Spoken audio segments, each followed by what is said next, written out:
ಈಗ ಏನಾಗಿದೆ, ನೀವು ಟಾರ್ಗೆಟ್ ಫಿಕ್ಸ್ ಮಾಡಿದಿರಂತೆ, ಹೌದಾ? ಅಬ್ಕಾರಿ ಇಲಾಖೆ ಇಷ್ಟು ಮಾರಬೇಕು ಅಂತ ಟಾರ್ಗೆಟ್ ಫಿಕ್ಸ್ ಮಾಡಿದ್ದೀರಿ ಅಂತ ಅಲ್ಲಿ ಹೇಳ್ತಾರೆ.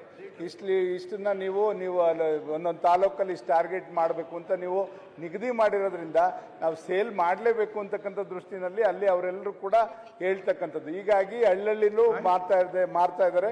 ಈಗಿನ ಏನು SLC ಮಕ್ಕಳವರೆಗೂ ಕೂಡ ಕಾಲೇಜ್ ಫೀಲ್ಡ್, ಹೈಸ್ಕೂಲ್ ಫೀಲ್ಡ್ ಅಲ್ಲಿ ಕೂತ್ಕೊಂಡು ಕುಡಿತಾ ಇರೋದು ನಾವು ನೋಡ್ತಾ ಇದ್ದೀವಿ.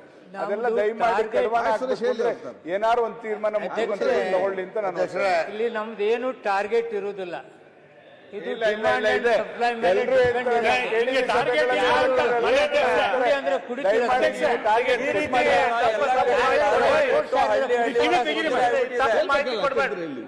ಟಾರ್ಗೆಟ್ ಕೊಟ್ಟಿಲ್ಲ ಅಂತ ಒಬ್ರು ಸಚಿವರು ಇಲ್ಲಿ ಏನ್ ಮಾಡ್ಬೇಕು ಸರ್?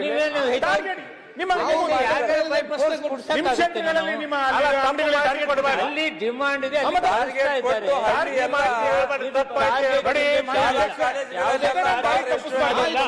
ಟಾರ್ಗೆಟ್ ಕೊಟ್ಟಿದೀವಿ ಅಂತ ಹೇಳಿ ಈ ಸರಿ ಇವರು ಅಬಕಾರಿ ಇಲಾಖೆಯ ಇನ್ಕಮ್ ಜಾಸ್ತಿ ಮಾಡುವಂತ ಟಾರ್ಗೆಟ್ ಕೊಟ್ಟಿದ್ದಾರೆ. 40,000 ಕೋಟಿ ಆಗಬೇಕು ಅಂತ ಹೇಳಿದ್ದಾರೆ. ಟಾರ್ಗೆಟ್ ಕೊಟ್ಟಿಲ್ಲ ಅಂತಂದ್ರೆ 43,000 ಕೋಟಿ ಜಾಸ್ತಿ ಮಾಡಬೇಕು ಅಂತ ಹೇಳಿದ್ದಾರೆ.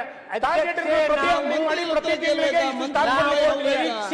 ಕೊಟ್ಟಿಲ್ಲ ಅಂತ